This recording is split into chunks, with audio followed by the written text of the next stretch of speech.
नमस्कार दोस्तों। चलिए आज हम देखते हैं इंग्लिश ग्रामर का सेकंड पार्ट ऑफ स्पीच या भाषा के भाग।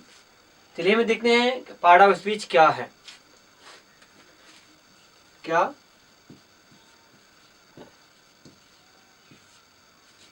अगर इसकी परिभाषा की बात करें, डेफिनेशन की बात करें, तब हम कह सकते हैं कि किसी भी वाक्य में जो प्रयुक्त शब्द होते हैं उनका उचित स्थान ही पार्ट ऑफ स्पीच कहलाता है।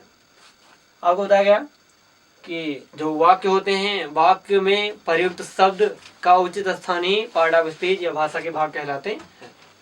इनका एग्जांपल देख लेते हैं हम। जैसे लिखा है, Ram is going to market. तो देखिए, राम क्या है? नाउन या संज्ञा, किसी व्यक्ति का नाम है। एक क्या है? इज क्या है? Helping verb. गो क्या है? Main verb.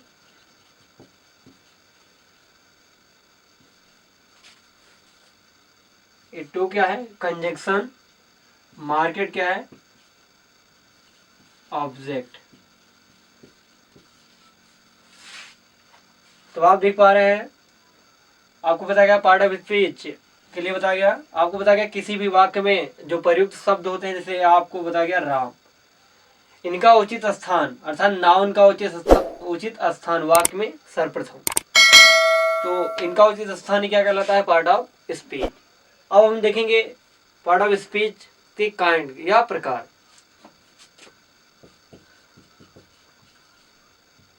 Kinds of parts of speech.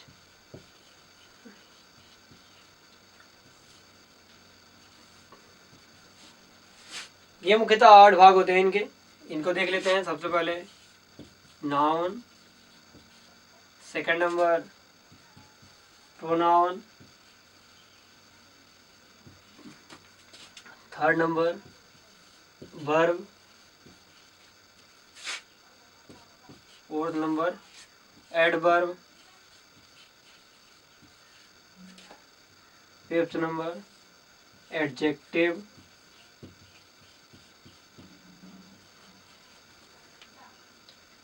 Six number preposition, seventh number conjunction,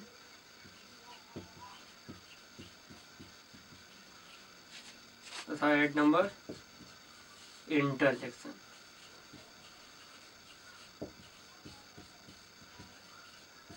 चलिए देखते हैं नाउन। नाउन जिसकी हिंदी होती है संज्ञा, प्रोनाउन जिसकी हिंदी होती है सर्वनाम, वर्ब जिसकी हिंदी होती है क्रिया, एडवर्ब क्रिया विशेषण,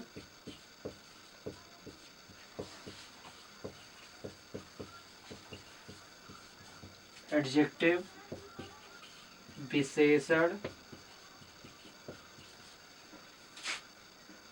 प्रीपोजिशन अव्यय, कंजक्शन संयोजक,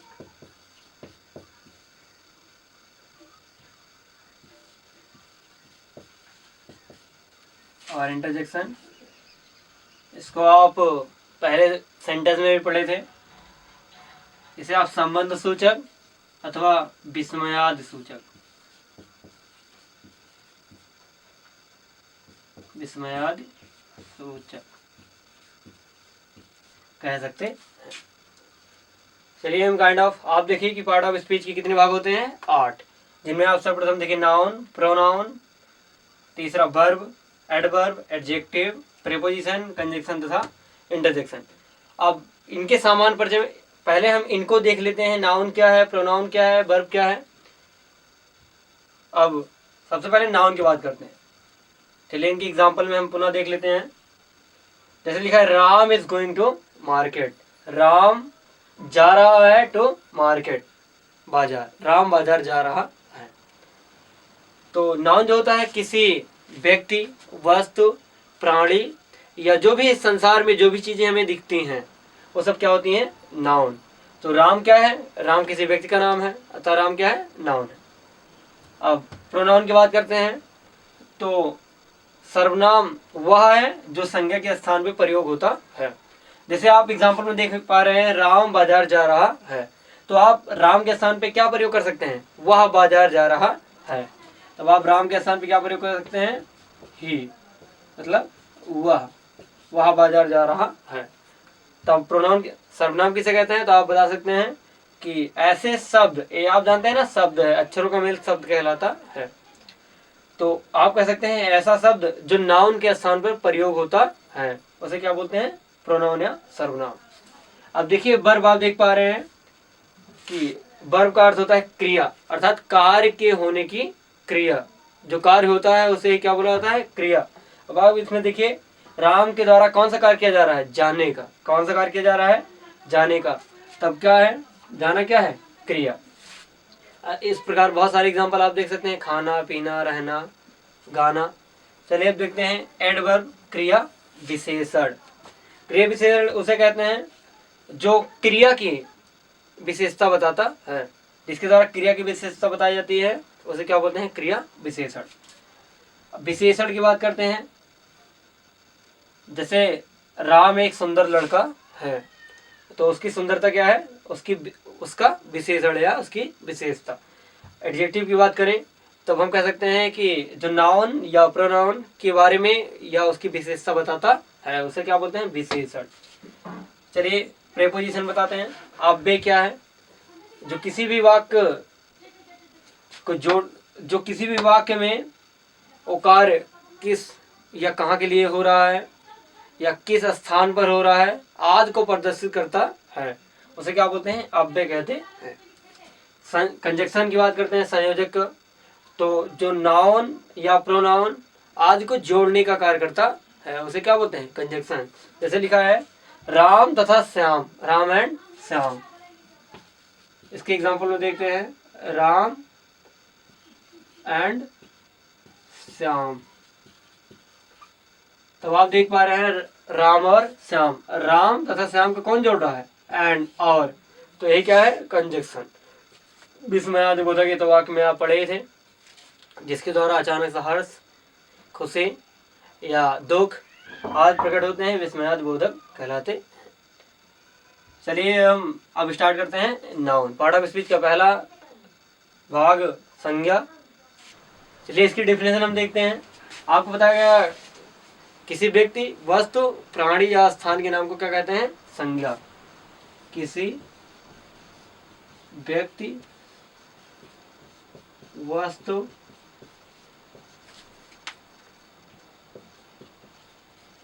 स्थान या प्राणी का नाम।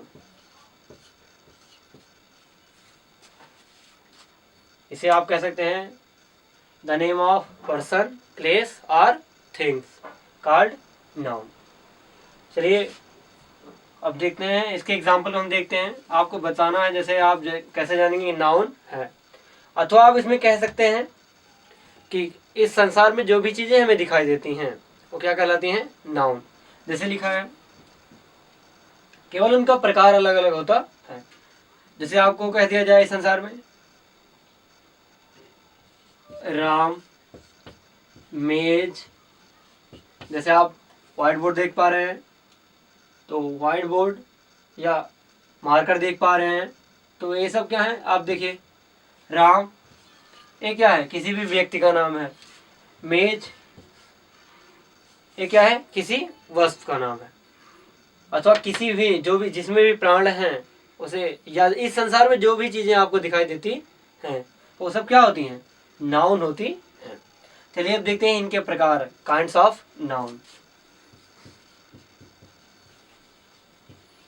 काइंड्स ऑफ नाउन, संज्ञा के प्रकार।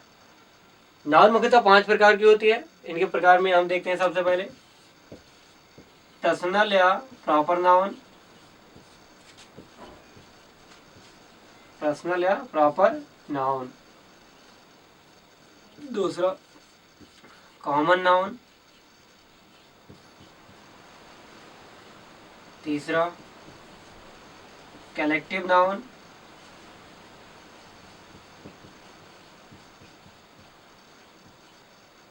चौथा मटेरियल नाउन,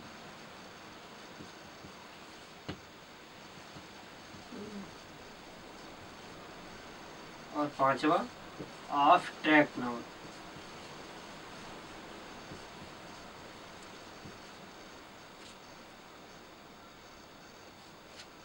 इसे आप व्यक्तिवाचक संज्ञा,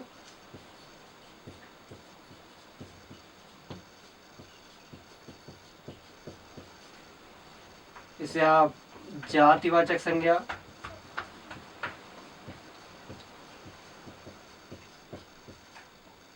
इसे आप समूहवाचक संज्ञा,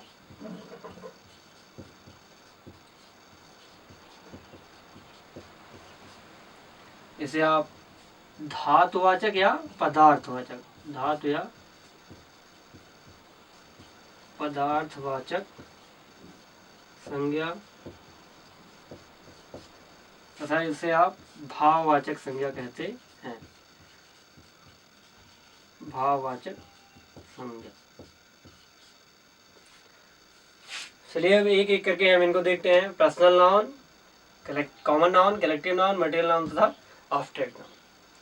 चलिए हम देखते हैं प्रॉपर नाउन क्या है या व्यक्तिवाचक संज्ञा क्या है। इसकी डिफिनेशन की बात करते हैं, परिभाषा की बात करते हैं। तब हम कह सकते हैं किसी विशेष व्यक्ति, वस्तु या स्थान का नाम जो होता है वो व्यक्तिवाचक संज्ञा कहलाता है। आपको नाउन की परिभाषा में बताया गया कि किसी भी व्यक्ति का नाम, वस्तु का नाम, स्थान का नाम या प्राणी का नाम या आदि नाम जो होते हैं क्या कहलाते हैं? संज्ञा। परंतु इसकी परिभाषा में व्यक्तिवाचक संज्ञा में हम कह सकते हैं कि किसी विशेष व्यक्ति का नाम या वस्तु का नाम या स्थान का नाम। चलिए हम देखते हैं व्यक्तिवाचक संज्ञा की डिफिनेशन। आपको बताएगा किसी विशेष व्यक्ति का नाम या किसी विशेष वस्तु का नाम या किसी विशेष स्थान के नाम को हम क्या बोलते हैं? व्यक्तिवाचक संज्ञा। इसमें आपको बताया जा रहा है किसी विशेष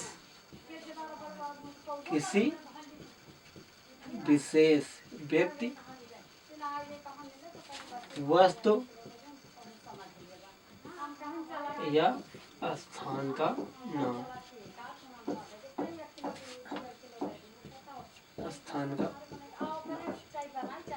चलिए हम इनकी एग्जांपल को देखते हैं। जैसे राम है, ये क्या है? किसी विशेष व्यक्ति का नाम है।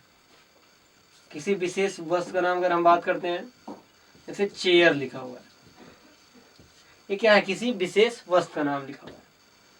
जैसे स्थान का है तो आप लिख सकते हैं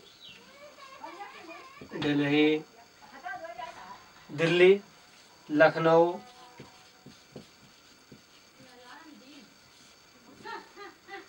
आदि।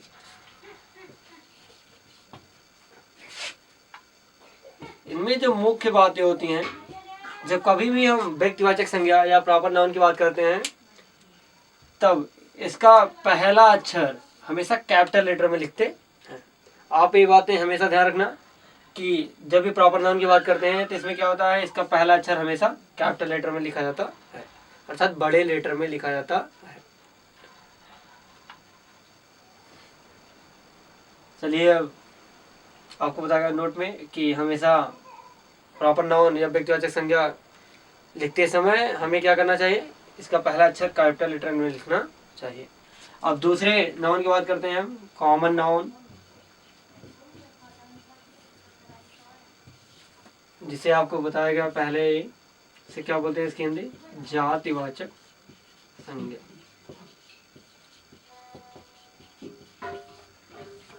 इसकी अगर हम डिफिनेशन की बात करते हैं,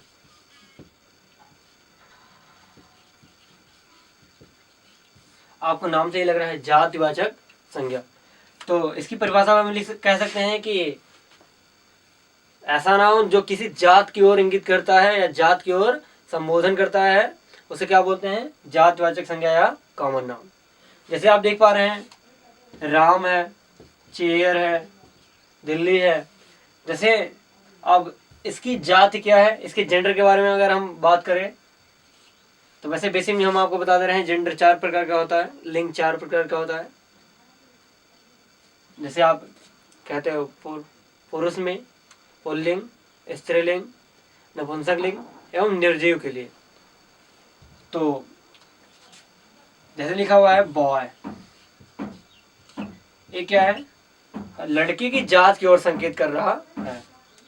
गर्ल, ये क्या है, किसी जात की ओर संकेत कर रहा है, किसी एक विशेष जात की ओर संकेत कर रहा है। जैसे राम है तो राम क्या है, किसी विशेष व्यक्ति का नाम है। परंतु बॉय क्या है, ये किसी विशेष व्यक्ति का नाम नहीं है, ये किसी विशेष व्यक्ति के नाम की जाति है, इसलिए इसे जातिवाचक संज्ञा कहा जाता है। चलिए हम देखते हैं कलेक्टिव नाउन या समूहवाचक संज्ञा क्या है। आप नाम से देख पा रहे हैं समूहवाचक, जो समूह की ओर, या इसकी परिभाषा में हम कह सकते हैं, इसकी डेफिनेशन में कह सकते हैं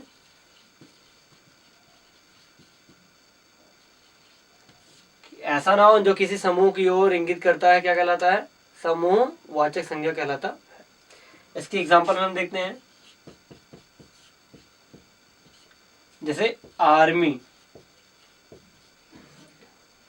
सेना, ये क्या है, एक कलेक्टिव नाउन है, अर्थात इसे आप कह सकते हैं कि यह एक समूह है, जो लड़कियों का भी समूह हो सकता है तथा लड़कों का भी समूह हो सकता है। चलिए अब हम देखते हैं मटेरियल नाउन।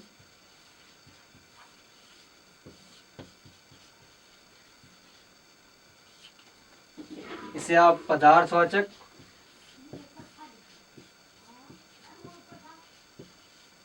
संज्ञा कहते हैं।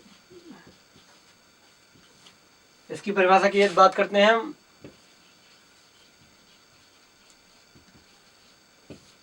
तब इसकी परिभाषा हम क्या लिख सकते हैं कि ऐसा नाउन जो किसी पदार्थ की ओर या किसी भी धातु की ओर इंगित करता है, क्या कहलाता है, मटेरियल नाउन कहलाता है। जिसके एग्जांपल में अगर हम बात करें, किसी भी पदार्थ का नाम, जैसे आयरन, ये धातु का नाम है, या मिल्क भी कह सकते हैं। ये सब क्या है, किसी पदार्थ या किसी धातु का नाम है। अब चलिए हम लास्ट नाउन में देखते हैं एब्स्ट्रैक्ट नाउन, जिसे हम भाववाचक संज्ञा कहते हैं। भाववाचक संज्ञा, इसकी बात करें तो ऐसा नाउन जो किसी कॉमन नाउन या प्रॉपर नाउन के भाव को व्यक्त करने का करता है, उसे क्या कहते हैं, भाववाचक संज्ञा। इसके एग्जाम्पल की बात करते हैं हम। जैसे एग्जाम्पल में आप कह सकते हैं राम बहुत ईमानदार है, तो राम क्या है, ईमानदार है। तो ऑनेस्टी क्या है, ईमानदारी। ऑनेस्टी क्या है, ये किसी के भाव की बातें कर रही है, तो इसीलिए ये एब्स्ट्रैक्ट नाउन है। चलिए हम अगले वीडियो में हम देखेंगे आर्टिकल्स का प्रयोग तथा जेंडर।